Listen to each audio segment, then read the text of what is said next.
Hey everyone! Today we're going to discuss a really pressing topic, one that affects the entire world. A lot of you have asked me about this, so let's talk about the wildfires that happen across the globe practically every year. In many countries, forests are burning on a massive scale. It's a huge amount of woodland going up in flames. And what's really notable is that despite having tons of technology these days, methods for seeding clouds, for creating rain in certain areas or dispersing clouds in others, basically playing with the weather. Somehow they still can't or won't effectively put out these massive fires. We all know it's not that they can't, they simply don't want to. Every year it's the same story. And we've seen situations where in one country the entire population was choking on smoke, shouting for help on TV, saying, "The forests are burning, do something." People were ringing the alarm, begging for action to be taken, but no one did anything until months had passed and everything was already destroyed, at which point someone finally said, "Well, let's do something now." So they sent out a single airplane to seed the clouds. It rained for 2 days, and that solved the problem. And then everyone applauded, saying, "Whoa, one plane fixed everything." My immediate thought was, what stopped them from sending that plane a few months earlier? It could have saved countless animal and plant lives and also helped the people who had been breathing this toxic smoke for so long. But in the end, that's the story every single year in different countries. We've also seen cryptic magazine covers published by certain elite families like the Rothschilds or Rockefellers depicting a world map ignited by matches, entire continents on fire, suggesting these wildfires are no accident. Someone clearly benefits from them. Let me share what I've seen on the subtle plane. Of course, you already know all the physical explanations. Violations of regulations, possible illegal logging, various cover ops, but I also sense there's a deeper, energetic or magical dimension at play. We often see that when a certain forest is on fire, it goes on burning for a very long time with no rain whatsoever, almost as though someone put a sort of dome over the area to prevent natural rainfall. I started getting the feeling that something wasn't right about these fires. As far back as a year or two ago, when I was looking into summertime wildfires, I sensed massive usage of magic, a kind of large-scale magic cast upon different regions.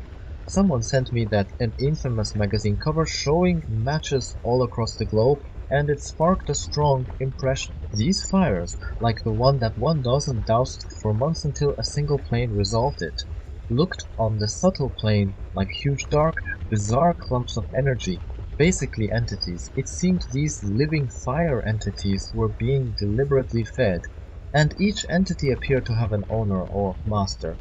So the point was to feed these entities with life energy, because fires consume trees, animals, entire ecosystems, leaving only ash behind, and that unleashed life force gets siphoned by these giant blackish-purple, worm-like clusters. Their intelligence is quite primitive. They just feed and grow. Once they're big and energy, with their masters step in, cut off the feeding, and siphon away the accumulated energy for themselves. The entity itself is then dissolved or destroyed, and the energy is harvested. That's one way they're draining the planet's energy. There's another aspect to it, the destruction of forests, especially ancient or relict forests. We know the globalists have this big agenda around COE, even though CO is what plants feed on.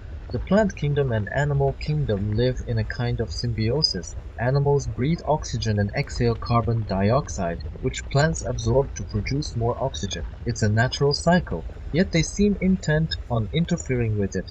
Then maybe you've seen photos of massive trees, so large that 10 people couldn't wrap their arms around one trunk, being cut down. If you follow alternative history sources, you'll know that many suspect the old colossal trees over 300 years old were systematically destroyed, and new forests aren't really being allowed to mature. Why are they doing this? Well, consider how oxygen affects the human brain. The more oxygen-rich the air is, the better our brains function, the better our memory and thinking. Any doctor or scientist will tell you the brain is the primary consumer of oxygen in our body. If we have abundant, clean air, like in a dense forest, our ability to reason and perceive reality clearly increases, which obviously is not beneficial for the so-called rulers of this world. We've all heard the term hypoxia, which refers to oxygen deprivation. In pregnancy, for example, doctors worry about fetal hypoxia because it can lead to brain damage or developmental delays. When the brain doesn't get enough oxygen, due to circulatory problems, compression of blood vessels, it can result in neurological issues, impaired memory, and so forth. So oxygen deprivation has a direct negative impact on our cognitive abilities. If you take a step back and look at how polluted our environment is, how sparse the vegetation is in big cities, it's clear most of us live in a permanent state of mild hypoxia. Many of us rarely go out into the forest, and when we do, it's not for long. In some places, winter lasts half the year, so we only get a few months of lush greenery producing high oxygen levels. Then, guess what? Wildfires start up in those few summer months, choking everyone until fall, when the plants are dying off anyway. Once nature fades, you can finally breathe again, but by that point, the potential for abundant oxygen's gone. It's as if it's designed to work out that way. On top of that, I've also looked into the subtle aspects of atmospheric pressure and oxygen levels. People have asked whether it used to be different.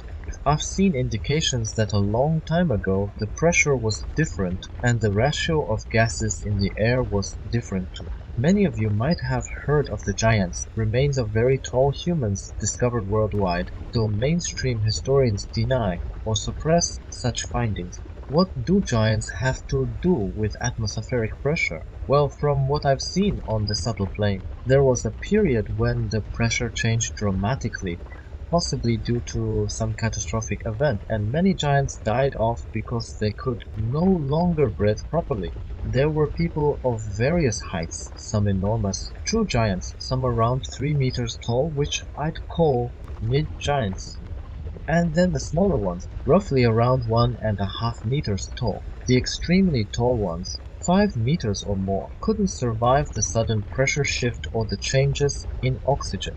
It was a massive die-off. Animals perished too. People talk about the Ice Age, claiming it was ages ago, but the sense I get is that it wasn't so long ago in cosmic terms. After that global catastrophe, the very composition of our air changed. Less oxygen, a different kind of sun spectrum, and so forth.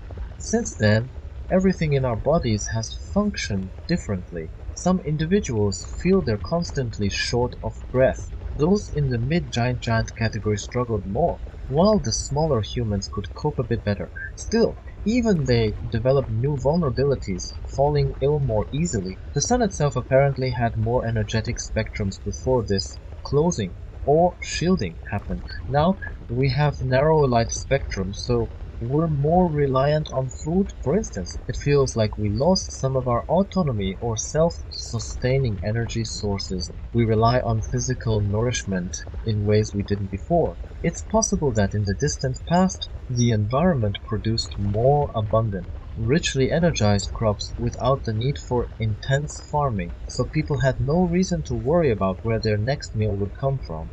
These days, we're pushed into a system that keeps us constantly anxious about basic physical needs. We always worry about food, shelter, money, because if we're stuck on survival mode, we can't look beyond and see the bigger manipulations happening around us. In ancient times, it seems there was no fear of lacking food. People had enough, and it was higher quality.